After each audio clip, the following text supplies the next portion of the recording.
At her graduation, she announced she was leaving me right in front of everyone.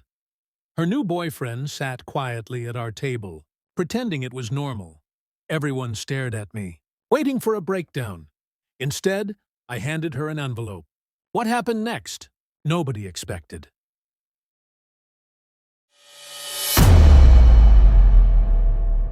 At my wife's medical school graduation, the air buzzed with pride and celebration.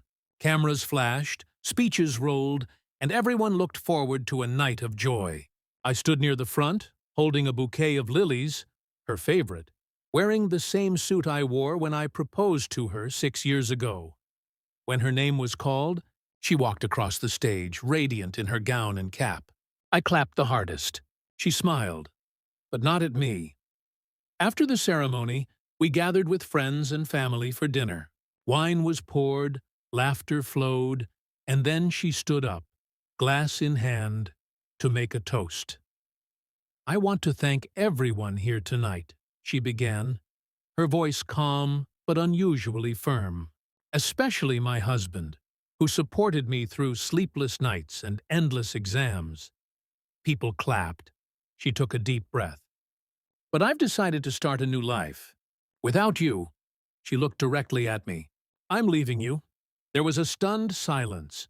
Her new boyfriend, our friend Mark, was sitting 2 seats down. He didn't say a word, but his hand slipped under the table and clasped hers. Gasps.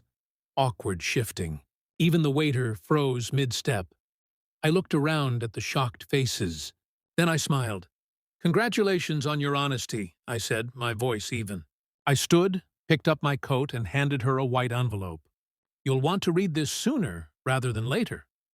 Then I walked out. I didn't look back. She opened the envelope at the table. Inside was a single page, signed and notarized. It was a contract, one I had prepared 3 weeks earlier, the night I found her messages with Mark. I'd seen the signs, the distance, the half-truths, the locked phone. So I met with a lawyer and moved fast. The document gave up all rights to the house, titled in my name, and the joint savings. But it wasn't just financial. It also included evidence, photos, screenshots, messages, dates. She started to scream. Mark grabbed the papers, flipping through them with growing horror. He paled. One of the images showed him kissing her outside our house, on a night he told his wife he was working late. His wife was there too. More screams followed. I never saw any of them again. A year later, I stood on a beach in Portugal watching the sunset. I had sold the house, changed careers, and traveled the world.